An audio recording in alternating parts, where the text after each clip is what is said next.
Bapak, Ibu, Saudara-saudari yang dikasihi Tuhan, kita menyadari dunia kita tidak sempurna.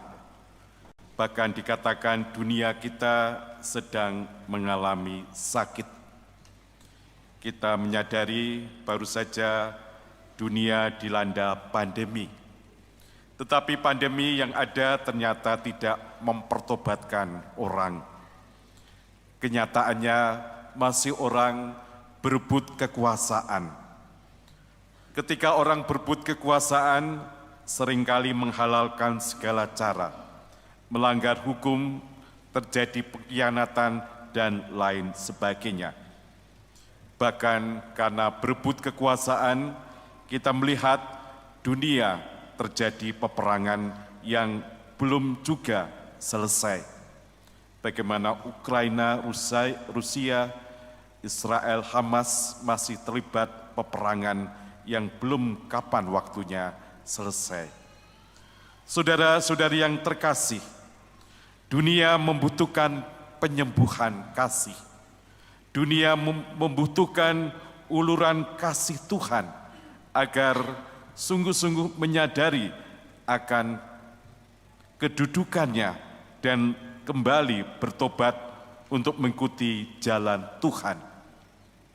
Saudara-saudari yang terkasih, ketika kita mendengar bacaan Injil, kita melihat bagaimana Tuhan Yesus sungguh peduli terhadap kehidupan kita, umat manusia.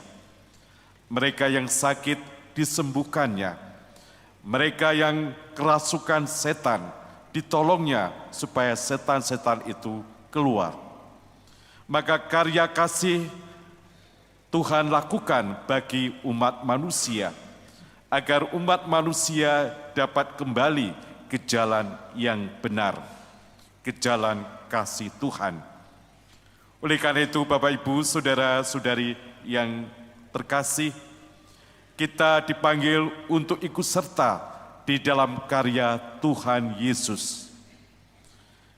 Dalam bacaan yang kedua, kita melihat bagaimana Paulus yang dulu seorang penganiaya, yang dulu seorang pembenci, bahkan orang yang membicarakan para murid Yesus berbalik kepada Tuhan Yesus.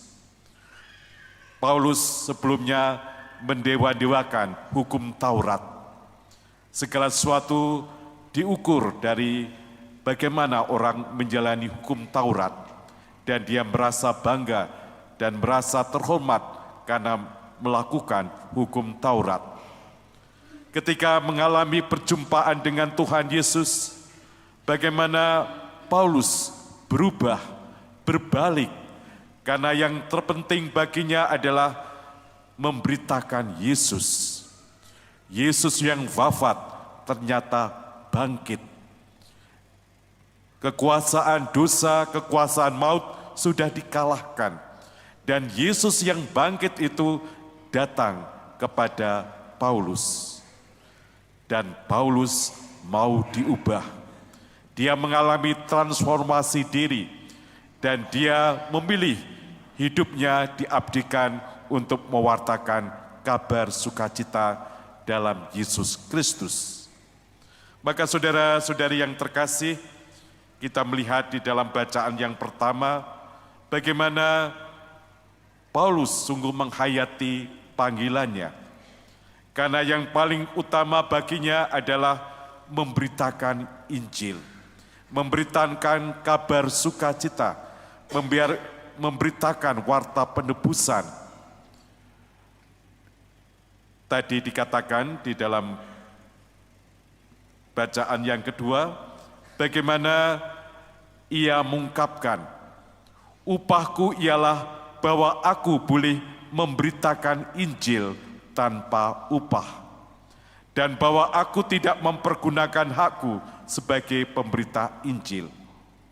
Ini adalah suatu sukacita, ungkapan syukur yang ada di dalam diri Paulus, karena yang paling penting adalah memberitakan Injil, memberitakan kabar sukacita, memberitakan Yesus terhadap sesamanya. Itulah yang paling penting. Segala-galanya itu aku lakukan demi Injil, supaya aku mendapat bagian di dalamnya. Inilah saudara-saudari yang terkasih, Paulus merasa bersyukur karena dia sudah diampuni dosa-dosanya. Dia membalas kasih Tuhan dan dengan segenap hati, segenap jiwanya, segenap hidupnya dilakukan demi Injil, demi pewartaan kasih Tuhan, sehingga kasih Tuhan Yesus sungguh melimpah di dalam kehidupan sesamanya. Bapak, Ibu, saudara-saudari yang terkasih, begitu juga di dalam diri kita masing-masing. Menjadi pengikut Kristus berarti kita juga dipanggil untuk mewartakan karya kasih, karya kesembuhan dimanapun kita berada. Mulai di dalam rumah tangga, di dalam keluarga kita masing-masing. Kita bisa melihat di dalam diri kita masing-masing. Apakah saya sudah mewartakan karya kesembuhan Tuhan? Apakah kata-kata yang saya keluarkan sungguh membuat orang-orang yang ada di sekitar saya merasa sejuk, merasa nyaman? Ataukah saya mengeluarkan kata-kata yang pedas, penuh caci maki, kebencian, sehingga menyakitkan hati orang-orang yang ada di sekitar saya, di dalam keluarga saya? Ini menjadi refleksi bagi kita. Kalau kita mengucapkan kata-kata yang baik, kita menaruh penghargaan, menaruh pujian, dan juga memberikan masukan yang baik kepada orang-orang yang ada di sekitar kita, itu berarti juga kita sudah mewartakan karya kesembuhan. Pertama dengan kata-kata pujian, penghargaan, tetapi juga kita bisa memberikan masukan. Mereka yang hidupnya tidak baik, mereka yang hidup dalam keadaan dosa, kita juga bisa memberikan masukan agar mereka dapat berubah untuk menjadi lebih baik. Dan hal itu terjadi ketika kita mau bersatu dengan Tuhan di dalam hidup ini. Dalam bacaan Injil kita melihat bagaimana Tuhan Yesus memberikan contoh teladan bagi kita. Tadi dikatakan keesokan harinya, waktu hari masih gelap, Yesus bangun dan pergi keluar. Ia pergi ke tempat yang sunyi dan berdoa di sana. Ini berarti saudara-saudari yang terkasih, Tuhan Yesus memberikan contoh. Kalau kita mau mewartakan Injil, relasi kita dengan Allah harus dipererat.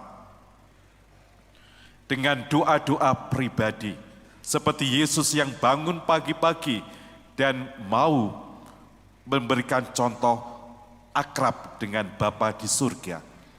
Begitu juga kita melandasi segala pewartaan kita, segala kerasulan kita, segala apa yang akan kita lakukan, kita persatukan dalam kasih Allah sendiri melalui doa-doa yang kita lakukan. Oleh karena itu, marilah saudara-saudari yang terkasih, kita diajak untuk mewartakan kasih Tuhan. Mulai dari keluarga kita, di lingkungan kita masing-masing, dan juga di paroki kita, dan juga di dalam masyarakat. Kita bersyukur atas Tuhan Yesus Kristus yang menyembuhkan kita. Kalau kita merayakan Ekaristi dengan penuh kusuk, kita sadar bahwa Tuhan Yesus hadir, Tuhan Yesus menyembuhkan diri kita. Kita diberikan kesembuhan, baik lahir maupun batin kita. Oleh karena itu, kita diajak untuk menghayati setiap Ekaristi, sungguh menjadi kehadiran Tuhan Yesus yang menyembuhkan dan mengutus kita supaya kita juga menjadi pewarta kasih Tuhan. Pagi-pagi ada bubur, mari makan bersama. Mari kita selalu bersyukur dengan menjadi pewarta kasih Tuhan. Tuhan memberkati kita semuanya.